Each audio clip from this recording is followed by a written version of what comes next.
Hey guys, welcome back to Andy's Dinosaur Reviews. Today we're going to take a look at another of these brand new PNSO minifigures, and this one is Luxie the Huayangosaurus.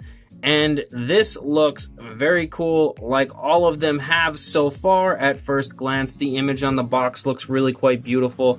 It kind of has like a stormy type of an appearance in the background, not like we've seen on any of the other boxes so far, as most of them were pretty happy clouds, but this one doesn't look so happy. And you can actually really tell that if you look up here on the top when it comes to the cloud cover that we have there. It definitely looks like there is a storm rolling in on our poor Huayangosaurus. So let's go ahead, break the box open, and take a look at it. As always, we've got the very cool booklet with a little shot of his face poking up here at us, making him look really cute.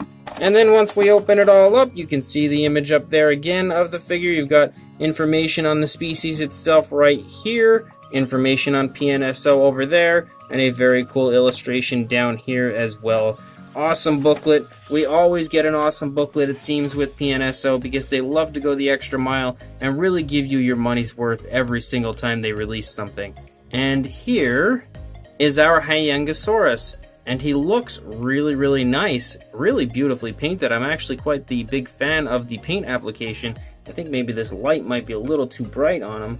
If we could turn the light a little bit, it's a little tough to get a good shot of the coloration because with the light on him he really looks bright, like super bright on camera, but he doesn't look quite as bright in person. He really looks quite beautiful, honestly. I think the only way to really show you just how beautiful the coloration of this figure is to get a closer look, and we'll do that right now. So there we go. Now you should be able to get a better idea of just how beautiful the greens and everything are on this. It really looks fantastic. Beautiful browns on the top and this very nice light coloration on the underside. I really like the paint application of this. As you probably know if you're a viewer of my channel for quite a little while, I'm a sucker for any kind of stegosaur with a greenish coloration on it, so of course I'm gonna like this, but I really think it looks fantastic. If we start up here at the head sculpt does look really nice. He looks like he's just kind of chilling and relaxing. Beautifully sculpted as far as the overall skull shape goes. Nicely painted eye right there. Doesn't appear to be any sloppiness, and it does actually have quite a nice gloss to it. You can see probably a little better over here. Maybe not so much, but the eye and the head sculpt and everything does look really nice. There, it's focusing a little bit. You can really see the very nice skin texture all throughout the head as well. Really beautiful. Considering the size, it's impressive just how nicely done the detail and sculpt is of the head. You can see some hanging skin here in the throat a little bit. Nice wrinkling and creases in the skin as we run back along the neck. Really giving you the feeling that this is a very large animal, which is exactly what it was. As you get back here into the body, again, the skin texture looks fantastic all over this. You can see some osteoderms picking up in the shoulder area. You can definitely pick up on the fact that the shoulder blade is present right there. Also, really nice musculature and muscle tone here in this front leg. There doesn't really appear to be too much going on as far as the sculpt. It's just kind of standing there. So both this leg and this leg are pretty similar as far as the positioning goes. But you can really see just how nice the sculpt and detail goes on this. Really beautiful with that skin texture. I just can't get over how nice that looks. The foot looks really nice as well. There's not really any painted nails though, unfortunately. The shoulder spike looks fantastic. It really does, and I love that they've outlined it with a brownish coloration down here on the actual body of the animal. And I think that the coloration of the shoulder spikes is so perfect for this figure. I think they really nailed that really beautifully. And the detail and everything of it, you can see if I get closer here, that's just fantastic. Just how much detail has been sculpted into that. Lots of cracks and crevices all throughout the shoulder spike, giving it a very realistic appearance. Again, we run back along the body here. You can see the very nice skin texture that I repeatedly keep saying because it is just so beautifully done. Lots of nice skin wrinkling going on down here. You can see the skin stretching a little bit as this leg pulls back on that skin. You can see the very nice fine muscle tone here. Nicely done with the hip right there. Again, the osteoderms up there. Nice calf muscles and kneecaps present. I love that it transitions to a lighter color here and here, but the green comes all the way down. Really looks so cool the way they painted this. Nicely sculpted foot. Again, there's no paint on the rear nails either. which is a little bit of a downside, but honestly, that's about the only downside I think I can see on this figure anywhere. And then you run out the length of the tail. Again, that skin texture looks fantastic as the tail comes out to a nice curve. You've got that beautiful darker coloration here at the end of the tail and on the tail spikes as well, similar to the same color that you saw on the shoulder spikes. And again, you can pick up on the fact that they've sculpted out lots of cracks and crevices throughout the tail spikes as well, just really showing how beautiful they can do of a job on even the smallest sculpt. You can see quite a few wrinkles on this side of the neck because the dinosaur does have its head turned pretty sharp to the right, but you can really pick up on that throughout the movement of the dinosaur right there in the neck sculpt.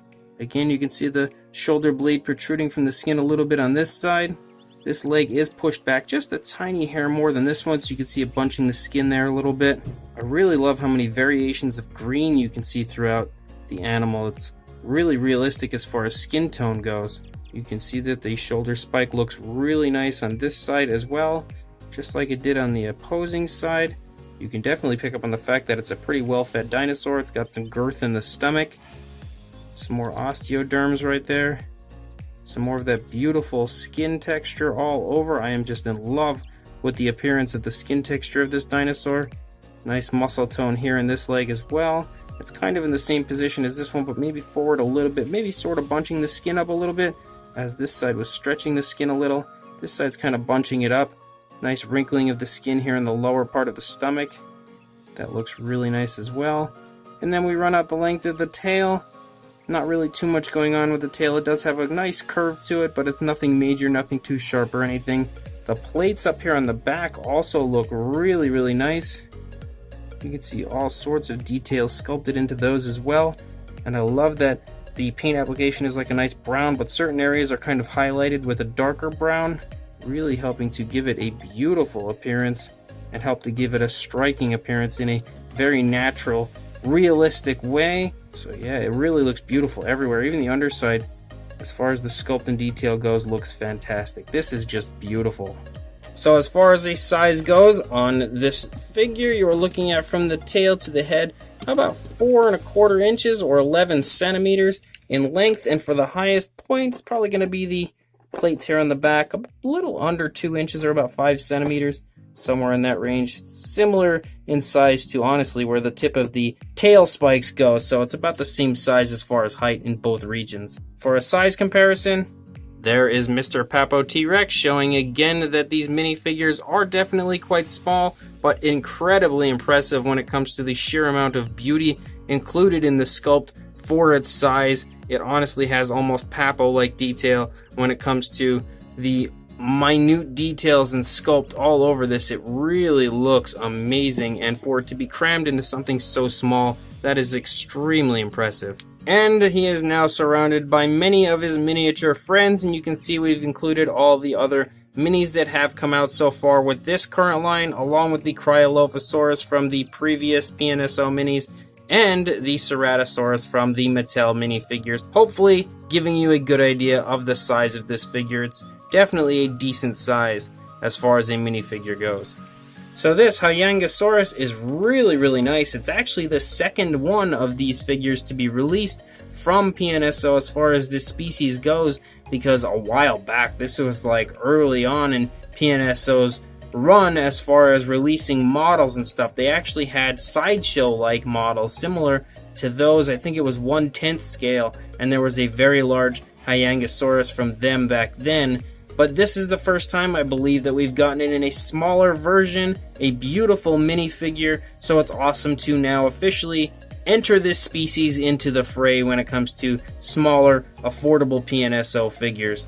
I think the sculpt on this is really, really beautifully done, and definitely one of my favorites as far as the PNSO minifigures altogether, and I'm talking this line and the previous one. It really is fantastic, and they've done a beautiful job as far as the coloration on it goes, because it really looks very natural. It's not overly flashy. It doesn't include any kind of a crazy design, but it really looks honestly just breathtaking with the beautiful greens, the lighter greens, the darker greens, and then the beautiful browns and everything. It really is just a fantastic looking figure, and I definitely am a huge fan of it. It's going to be pretty hard, honestly, for one of these figures to take the place of this one, because before, my favorite was the Gigantoraptor. However, I think I've now changed my mind, and this is my favorite as of right now. So if you do want to pick this up, there will be a link in the description waiting for you to head on over to the Amazon PNSO store where you can buy this for yourself. So go ahead, do that, but don't forget to please like, comment, and subscribe, and I will see you in the next review. Thanks for watching.